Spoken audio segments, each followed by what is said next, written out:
যে বিগত বছরগুলোতে অনেক প্রকল্প হাতে নেওয়া হয়েছে, কিন্তু বছর পর বছর আমরা সেটার কোনো রেজাল্ট দেখিনি।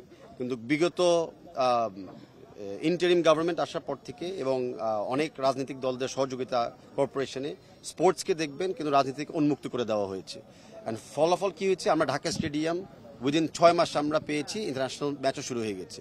কমলাপুর মাঠ আমরা পেয়েছি অলরেডি, কিন্তু খেলা শুরু হয়ে যাবে। আগামীতে যেগুলো শুনছেন যে রামুতে centre of excellence under FIFA অথবা বাংলাদেশ স্পোর্টস ইনস্টিটিউট, সেগুলোও কিন্তু মানে অ্যাকশন দেখে আপনারা বুঝবেন যে আসলে অনেক কিছু সম্ভব। আর এই স্টেডিয়ামে আমরা যেটা বলছি, আমাদের যেটা হলো কমলাপুর স্টেডিয়াম যেটা পরিচিত, এখানে নেক্সট প্রকল্প হবে ফ্লাড লাইটস, যেন আমরা নাইটে আমরা খেলতে পারি।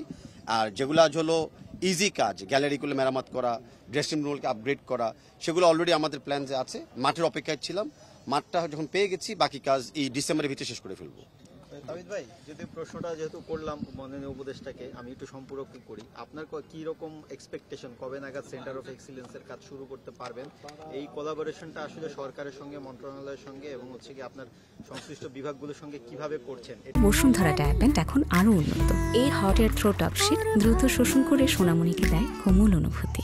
যেভাবে ধরে ঝুলে আছে এবং এটা কিন্তু বাংলাদেশের একটা কারেন্টলি যেই টিম ওয়ার্কটা আমি দেখতেছি আমাদের ন্যাশনাল স্পোর্টস কাউন্সিলের ইডি সাহেবের মাধ্যমে প্লাস আমাদের যুব ক্রীড়া মন্ত্রণালয়ের সচিব সাহেবের মাধ্যমে, আমি বিশ্বাস করি যে নভেম্বরের 24 আগে কাজটা সম্পূর্ণ হবে। কারণ আমরা জানি যে এএফসির প্রেসিডেন্ট শেখ সালমান বিন খালিফা প্লাস ফিফা ডেভেলপমেন্ট কমিটির চেয়ারম্যান, উনি বাংলাদেশে আসছেন নভেম্বর মাসে। অ্যান্ড আমরা উই আর ভেরি অ্যাগ্রেসিভ যে উনি আসার আগে এই কাজটা সম্পূর্ণ হবে, যেন ওনাকে দিয়ে আমরা উদ্বোধন করতে পারি। আজকের ম্যাচ নিয়ে যদি একটু প্রেডিকশনটা। গতকালকের ম্যাচের ব্যাপারে আমি একটু আগে শুরু করি। অভিনন্দন জানাচ্ছি আমাদের অনূর্ধ্ব 17 নারী দলকে যে তারা জর্ডানের বিপক্ষে 1-1 গোলে ড্র করছে। এখনও আমাদের কোয়ালিফাই করার সুযোগ রয়েছে।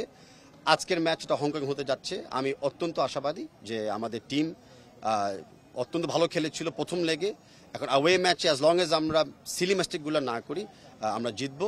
আর যেই দল 3-1 ডাউন থেকে 3-3 সমতা ফিরিয়ে এনেছে, সেটাও শেষ 8 মিনিটের মাথায়, সেই দলের উপরে আমি বিশ্বাস করি যে 18 কোটি মানুষের ফ্যানকে তারা আজকে দুঃখ দিবে না। তাবিদ ভাই, আপনি তো খেলেছেন, আপনি তো স্ট্র্যাটেজিগুলো বুঝেন। মানে আমার একটা লাস্ট প্রশ্ন, যে আপনি কি আসলে বাংলাদেশের বর্তমান কোচের যে ম্যান ম্যানেজমেন্ট ক্যাপাসিটি সেটা নিয়ে হ্যাপি? আমরা লাস্ট ম্যাচে দেখেছি যে হচ্ছে কি আমাদের, আমি যেটা বলছি বারে বারে, যে যখন ম্যাচের ঠিক আগে হয় বা ম্যাচ চালানোর সময় কোনো সময় আমি মন্তব্য করব না প্লেয়ার বা কোচ বা আমাদের টিমের উপর। ম্যাচ শেষ হোক, আমি আগে বলেছিলাম আমাদের পোস্ট ম্যাচ ব্রিফিংও হবে, পোস্ট ম্যাচ অ্যানালিসিস হবে। তখন আপনাদের সব প্রশ্নগুলোর উত্তর যেগুলো আমি কিছু জানি আর নতুন করে করবেন, উত্তর আমি অবশ্যই দিব। থ্যাংক ইউ আপনাদেরকে।